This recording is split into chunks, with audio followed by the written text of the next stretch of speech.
Lakes play a crucial role in our cities and towns. They store water for the dry periods, and they also act as conduits for water and pollutants. But if managed well, lakes can help regulate floods, recharge groundwater, support biodiversity, and provide our cities with recreational spaces. However, lakes in India are under significant pressure. Pollution, encroachment, and siltation threaten their very survival. Climate change will only worsen these challenges. In cities like Bangalore, many groups have worked on restoring and rejuvenating lakes for almost 2 to 3 decades. Collectively, we have learned a lot about lake restoration, but we also have made many mistakes. We've learned that no two lakes are the same. And in fact, lakes need specific scientific and systemic interventions to be restored. So we need to move away from one size fits all isolated interventions and unscientific practices. Well Labs, with the Brahat Bengaluru Mahanagara Palike, BBMP, and Friends of Lakes, has developed a framework for lake rejuvenation with the support of DCB Bank. This framework is designed for the sustainable management of shallow urban and peri-urban lakes in peninsular India. The framework is intended for use by government agencies, funders, technical experts, and citizen groups who are involved in various aspects of lake rejuvenation. The process of lake rejuvenation involves 5 stages. The first is diagnosis and visioning, where we set out the function and purpose of the lake. The second is design.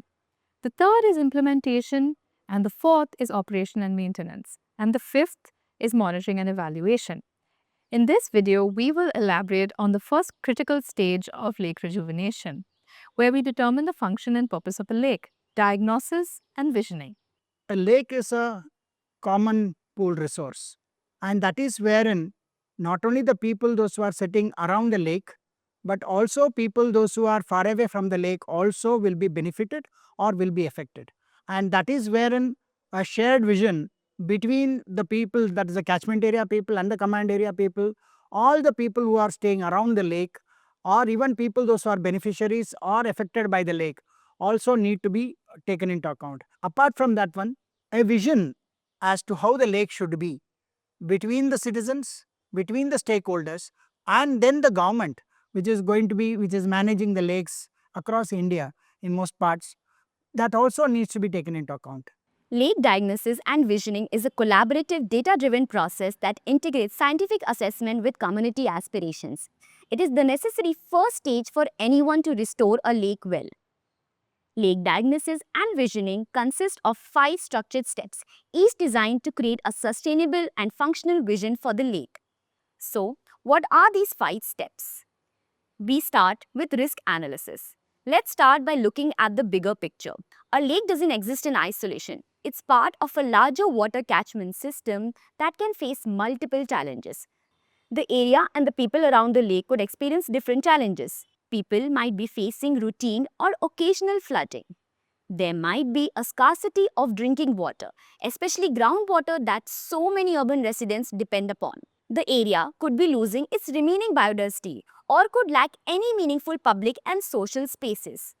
We have developed a risk assessment tool that can help us categorize risk by severity and across these various dimensions. Now that we understand the broader risk, let's zoom in on the lake itself in step 2. What are the functions that a particular lake can perform? Step 2 focuses on identifying the factors that determine what functions a particular lake can perform and what it will not be able to. By identifying these, we understand the real challenges and opportunities for its restoration. A lake could help control flooding, allowing excess rainfall to flow into the lake while keeping the neighborhood hazard-free. A lake could also help in groundwater recharge, allowing surface water runoffs to actually enter the earth. Lakes could be used for where the lake can partially treat and improve the quality of water such that it can then be further treated to become drinking water. A lake could also support ecological functions, becoming a robust habitat for birds, small animals, local plants, and a host of biodiversity. A lake can also become a vibrant social and cultural space, providing recreational facilities, a space for the neighboring communities to come together, hold celebrations, and allow urban residents to enjoy nature without leaving their cities and towns. But not every lake can do every one of these functions well. Maybe one lake bed has hard, impervious rock below, making groundwater recharge minimal, while other has porous rock bed allowing for significantly greater infiltration and recharge potential. Another lake could be surrounded by polluting industries, making water quality treatment very challenging. A third lake might have no land left for a walking path, but be ideal for providing essential drinking water to nearby residents. In step 3, we get to the people involved. Who has a stake in the lake's future? Local communities, government bodies, and citizens groups all play a role. In this step, we map out these stakeholders and conduct primary surveys with them. We also understand the kind of activities they do and wish to do around the lake. Their insights are crucial in understanding the lake's social, economic, and ecological value. Step 4 is where things get really interactive, a lake visioning workshop. We bring together all stakeholders, present our findings, and have open discussions. What functions should the lake prioritize? What are the most pressing concerns? By integrating scientific data with community aspirations, we create a shared vision that reflects both urgency and practicality.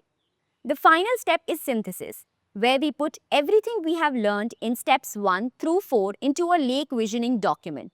This isn't just a report, it's a common agreement that ensures everyone is on the same page. It is essential that this is made available in the local language as well, so that the entire community can stay informed and engage. Visit the Well Labs website and check out the links in the video's description to learn more about the framework for lake rejuvenation and explore the checklist and supporting documents on the lake visioning and more.